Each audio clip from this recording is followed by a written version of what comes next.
All right, let's go ahead and jump on to our next story here. So this one I thought was pretty interesting. This is from Amazon themselves. So Amazon warns of rising fake customer service scams on social media. Amazon has reported a 33% increase in customer service impersonation scams on social media since December.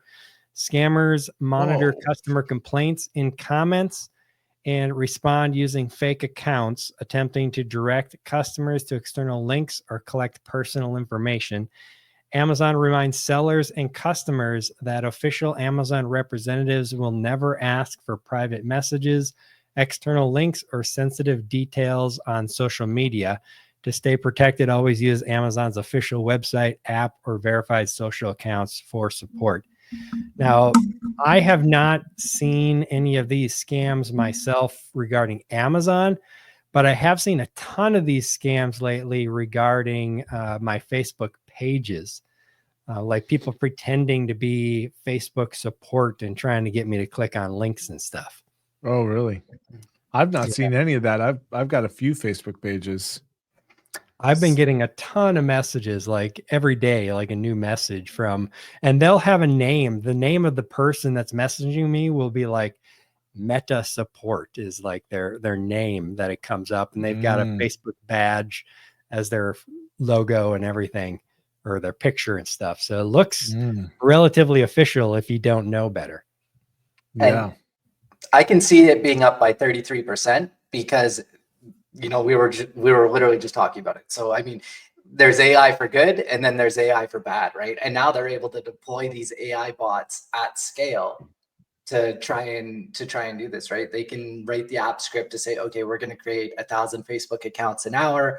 We're going to have all these email addresses, and then we're just going to do this at scale through wherever, right? And I think that's why we're seeing such a rise of this kind of scamming, because before it was a lot harder to deploy at scale. But now that we have these AI bots, like what I think I saw something where it's like please correct me if I'm wrong. It's like 70% of internet traffic is now bots, right? And so that's I wouldn't doubt it, I guess, but that seems high.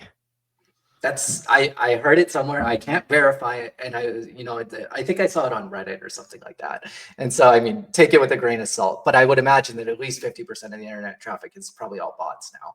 And so you know, when you have that many bots kicking around, whether they're AI or whatever, internet scrapers, it could definitely be not out of the realm of possible that this is just AI tools getting deployed at scale by people with not so great intentions versus, you know, we're seeing the side of the AI world where it's all great intentions, right? We're helping people, and these people are just saying, okay, I'm going to use this to extract as much money as possible.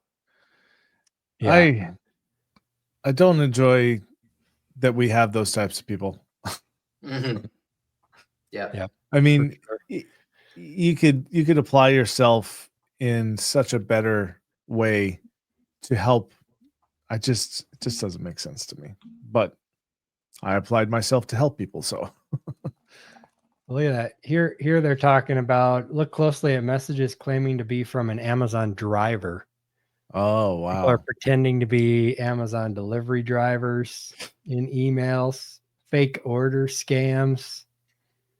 Wow, there's a lot going on. Membership renewal scams. I'm sure there's seller support scams in here as 100%. well. I mean, trying to get access to seller accounts and stuff like that. That's got to be targeted new sellers, because any seasoned seller knows there's no way they'd be that helpful. Yeah, that's a good point. Very good point. Whoops. So I just Googled it, and it says that 50% of internet traffic comes from non-human sources. And then it says bad bots in particular now comprise of nearly 1/3 of all traffic. Whoa. Wow. Okay. So yeah, that's that. And I mean, I've like, even as an Amazon customer, like I buy on Amazon, you know, several times a week, I'll say. And I'm still getting those phishing emails where it's like, dear valued Amazon customer, here's a redeem a gift card, right? Enter your email, click this link, redeem a gift card. And it's like Mhm. that's all getting deployed at scale too. And I'm wondering, that's definitely going to be baked in there as well.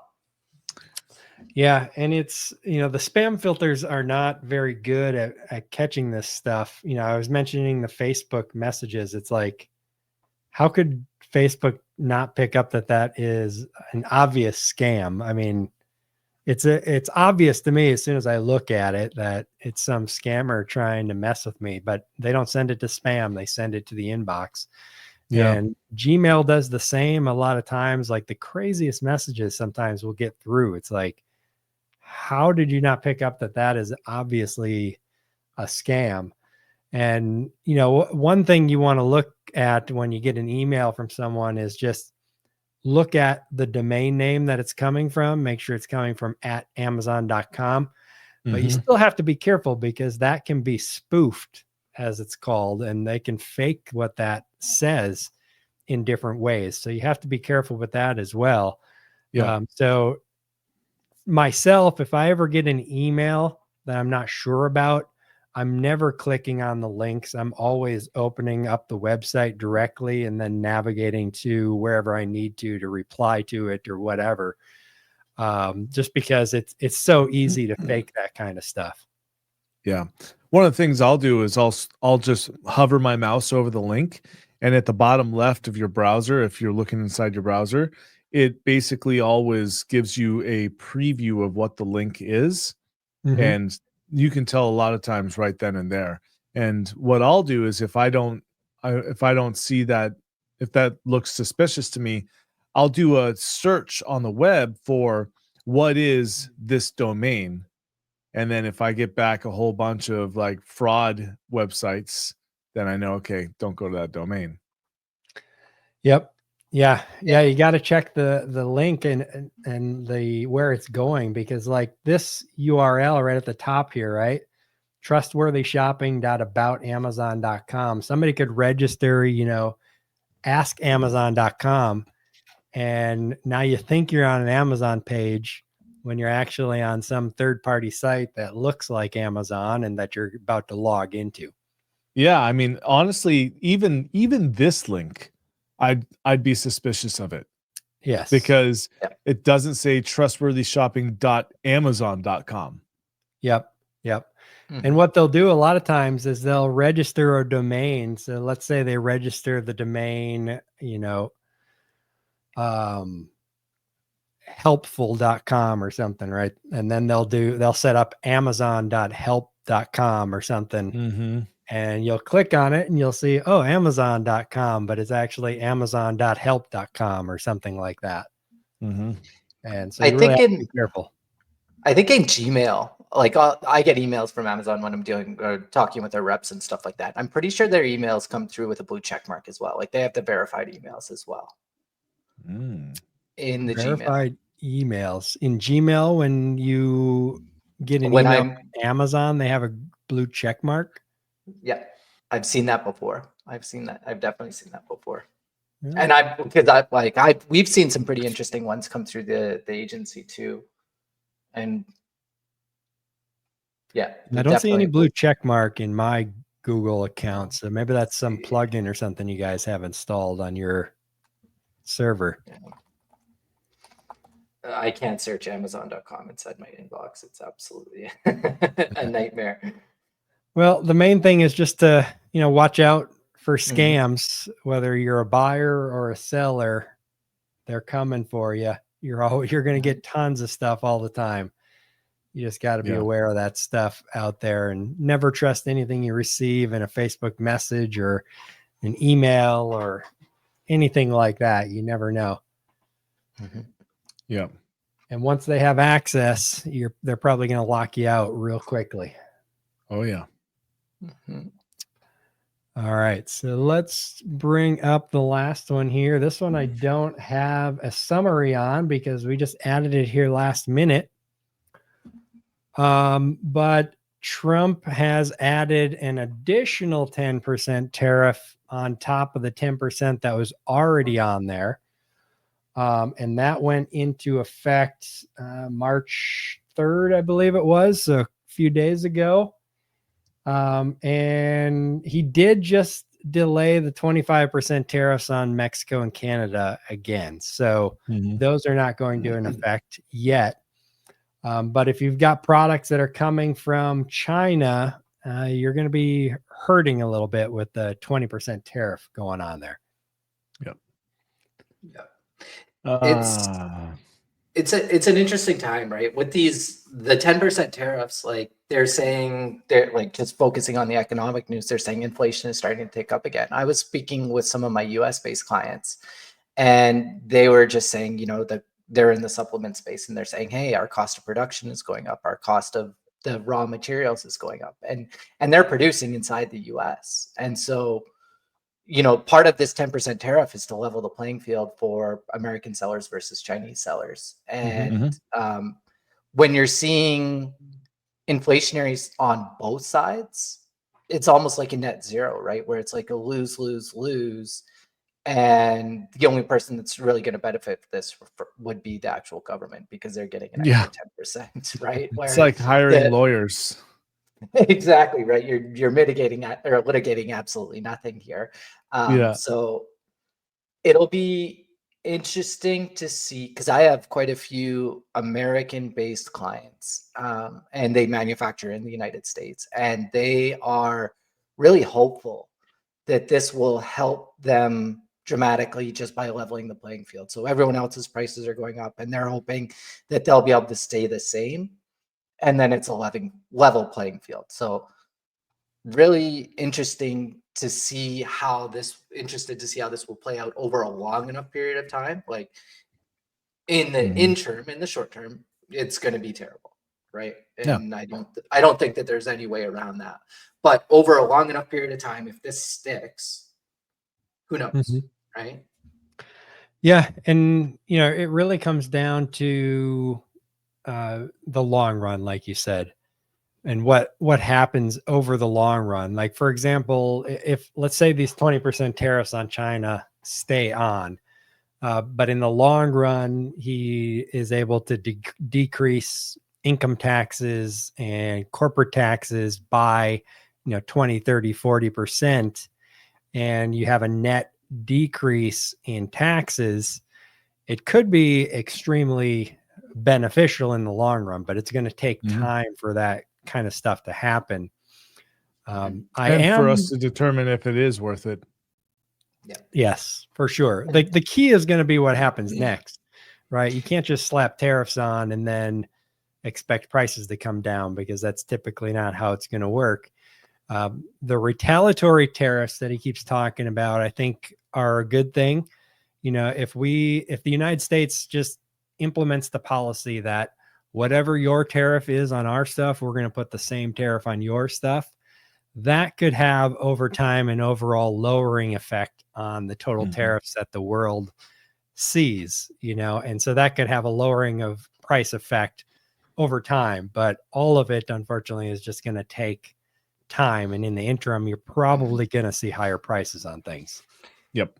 And one thing that's super interesting then to kind of talk about is just kind of like the economics on the Chinese side. Like, we're looking at it being like, okay, yeah, US is throwing a 10% tariff on all products coming from China, and that's fine. But how China responds, they could do, and Trump specifically called this out. He said, hey, don't devalue the yuan 10% and offset this tariff, right? Because then it, like, China can fully do that, where they're saying, okay, we're just going to drop our currency by 10%.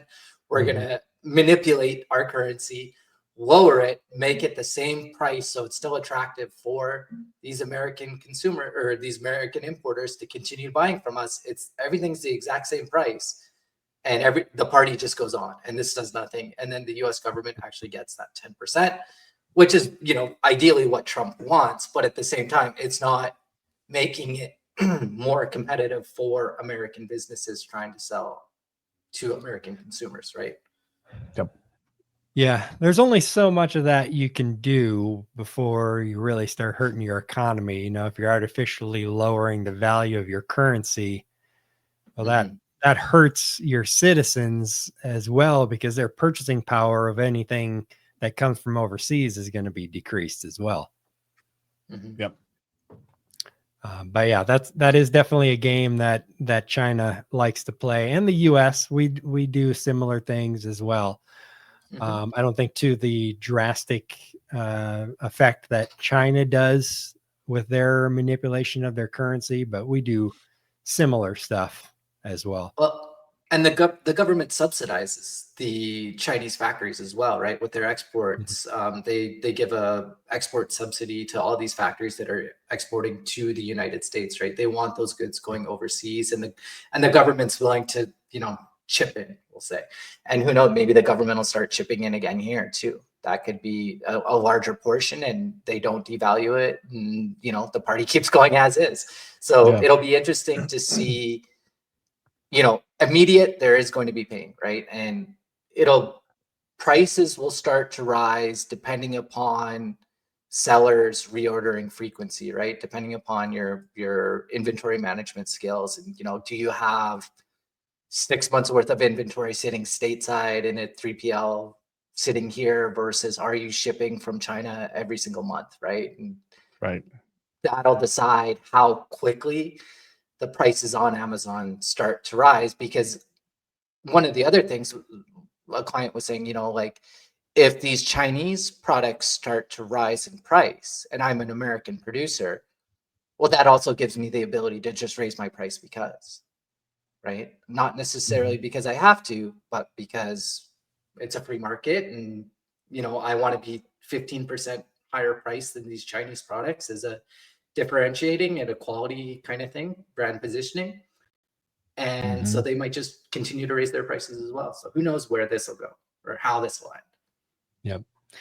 Yep. Yeah, it's going to be interesting to watch. It's been a heck of a ride for 40 some odd days so far. I think about the fastest any administration has ever moved before. So we're only 40 days in, and it feels like we're 4 years in already. So No kidding.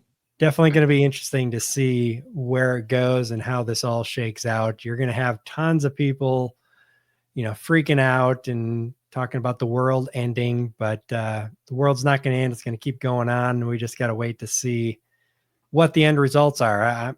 I'm hoping and praying that things turn out the way he's looking at, because if he can decrease income taxes and eliminate a lot of the federal government and decrease costs and things like that, the net result could be extremely beneficial, bringing manufacturing back to the U.S. and stuff. But there's a lot I'd of love ifs that. in there. Yeah. We gotta wait and see, and hopefully it works out the way he's trying to make it. I hope so too. And if the world does end, none of us will remember. That is true. That is Mhm. true. Definitely. But all right, guys, we are up to the hour here. So this has been a lot of fun. I appreciate you guys coming on. Everybody out there watching, hope you enjoyed. And every Friday we'll be here. So we'll see you next Friday. Bye, everyone. See you, go.